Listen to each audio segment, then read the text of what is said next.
ओम नमः शिवाय। मित्रों नमस्कार, मैं पंडित श्यामधर शास्त्री आज विशेष रूप से चर्चा करेंगे महाशिवरात्रि के बारे में।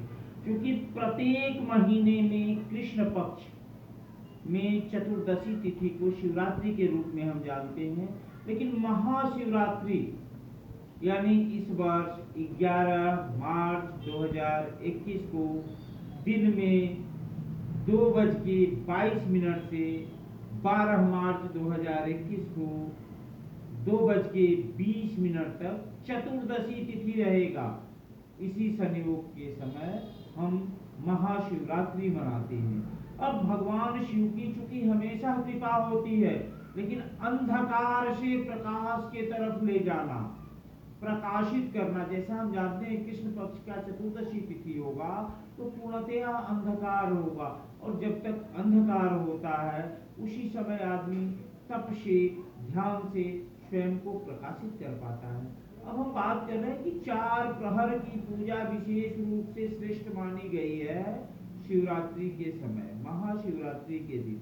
क्योंकि अमूमन देखा जाता है आदमी प्रातः काल उठता है, स्नान ध्यान करता है और भगवान शिव का पूजन करता है, किंतु महाशिवरात्रि के दिन रात्रि में ही पूजन का विशेष विधान है। अब रात्रि में 4 प्रहर की पूजन की जाती है, जिसमें आपको क्या क्या प्राप्त होता है? धर्म, अर्थ, काम और मोक्ष, यानी ये 4 विधान है। अब 4 प्रहर का निर्धारण कैसे करते हैं?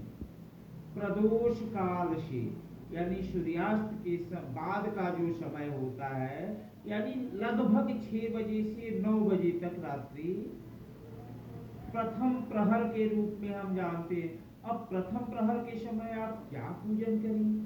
भगवान शिव को दूध चढ़ाएं, उसके बाद जल अर्पित करें और भगवान शिव का स्तुति करें।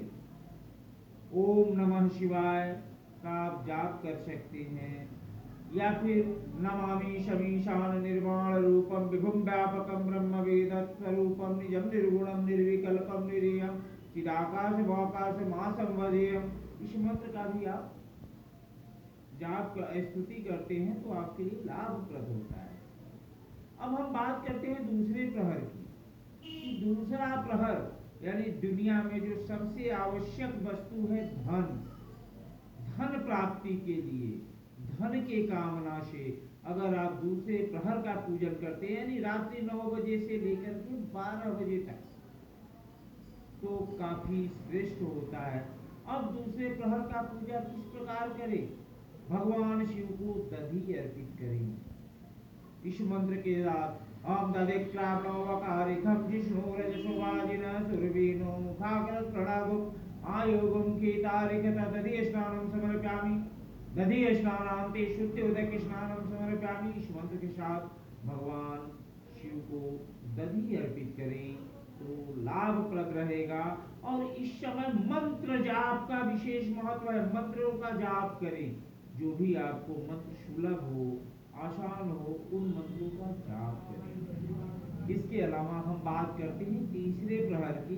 उससे पहले हम बात कर लेते हैं कि जब समुद्र मंथन के समय हलाहल नाम का विष निकला, शिवरात्रि में जागरण का क्यों है महत्व, उस पर हम प्रकाश डालते हैं कि उस समय जब हलाहल विष निकला तो भगवान शिव उसको अपने गले में धारण कर लिए, तो भगवान शिव को बड़ी ही पीड़ा हुई। तो देवताओं ने पूरे रात्रि जग करके भगवान शिव का ध्यान एकाग्र न हो, दर्द में न जाए, इसलिए कीर्तन गायन वादन किए और प्रातः काल भगवान शिव सभी को आशीर्वाद दिए। इसलिए शिवरात्रि का विशेष महत्व है। अब तीसरे प्रहर की बात आती है कि तीसरे प्रहर में हमने बात किया धर्म, अर्थ, अब काम। अगर किसी भी तरीके का काम हो या काम से संबंधित जो भी समस्या हो, उसको रात्रि 12 बजे से 3 बजे के मध्य अगर आप पूजन करते हैं तो लाभप्रद रहता है। इसके लिए भगवान शिव को मधु से अभिषेक करें, मधु अर्पित करें और जल से स्नान कराएं तो लाभप्रद रहेगा। अब हम बात करते हैं चौथे प्रहर की, यानी ब्रह्म मुहूर्त की। ब्रह्म मुहूर्त में जैसा हम पाते हैं मोक्ष के कामना से क्योंकि यह जो नश्वर शरीर है एक दिन नष्ट होना है। तो व्यक्ति मोक्ष के कामना से भगवान शिव को पंचामृत स्नान कराए, ध्यान करे। मुख्य रूप से इस समय ध्यान आवश्यक होता है, क्योंकि भगवान के स्वरूप में स्वयं को लीन कर लेना, ध्यान में लीन कर लेना, तभी मोक्ष की प्राप्ति होती है। तो इस तरीके से आप 4 प्रहर का अगर पूजन कर पाते हैं तो बेहतर होगा, नहीं तो आप द्वितीय प्रहर का पूजन अवश्य करें। भगवान शिव को दधी से स्नान कराएं और जल से अभिषेक करें। ऐसा करते हैं तो आपके लिए शुभ फलदायी होगा, क्योंकि भगवान भोले को नीलकंठ कहा गया है। भगवान भोले भंडारी हैं, आसानी से भक्तों पर प्रसन्न हो जाते हैं।